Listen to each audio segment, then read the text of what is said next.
በዚህ ምድር ላይ ያለን ሰዎች ሁላችንም እኩል ወርቅ ቢሰጠን ተመልሶ አንድ ሰው እጅ ላይ በርካታ ወርቆች ማግኘታችን አይቀርም። ሪቸስት ማን ኢን ዘ ባቢሎን የሚለውን መጽሐፍ አንብቡና ልትነግሩኝ ትችላላችሁ። እኔ ግን ስድስቱን እነግራችኋለሁ። ሰባተኛውን አንብባችሁ እንድትደርሱበት እጋብዛችኋለሁ። ግን ሰባተኛው ከሁሉም በላይ ይጠቅማል። ግን አልነግራችሁም። ሀብትን ለማሰባሰብ አራት መሰረታዊ ስሌቶች አሉ። ወርቅ ወርቅን ይስባል። ኪሳችሁን እስከምትፈልጉት ድረስ ብጥ ብሎ እንድትቆዩ ወይም እንዲቆይላችሁ የምታደርጉበትን ጥበብ ስድስቱን እነግራችኋለሁ። ግን ሰባተኛው ከሁሉም በላይ ይጠቅማል። ግን አልነግራችሁም። ሀብትን ለማሰባሰብ አራት መሰረታዊ ስሌቶች አሉ። መጀመሪያ ማግኘት ነው። ሁለተኛ ደግሞ ማቆየት ነው።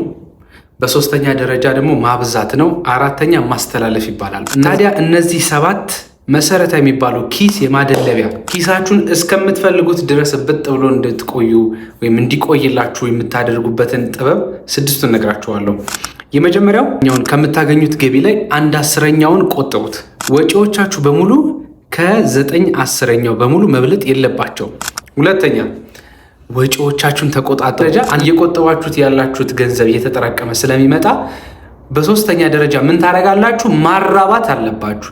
ገንዘባችሁን ሌላ ገቢ የሚያመነጭ ነገር ላይ ማዋልና ራሱን በራሱ እያበዛ እንዲመጣ መሄድ መቻል አለበት። ወርቅ ወርቅን ይስባል። አራተኛ ልክ እየበዛ በመጣ ቁጥር ምን አይነት ስሜት በውስጣችን ይመጣል? ሁሉንም ነገር ቢይዘውስ? ይህን ጊዜ አራተኛው ህግ ይመጣል።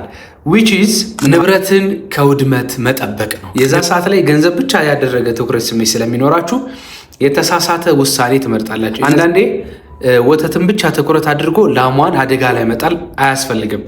አምስተኛ መኖሪያችሁን የገዛ ሀብታችሁን አድርጉት። ገንዘባቸው ማጠራቀም ከጀመሩ ቤት መግዛት አለባቸው ነው በሌላ ቋንቋ። ስድስተኛ ገንዘባችሁ በዘላቂነት ገቢ ማምንጨት እንደሚችል ማረጋገጥ መቻል አለባችሁ። የኪስ ማደለቢያ መሰረታዊ ቁልፍ ሰባተኛው ነው። ግን በዚህ ምድር ላይ ያለን ሰዎች ሁላችንም እኩል ወርቅ ቢሰጠን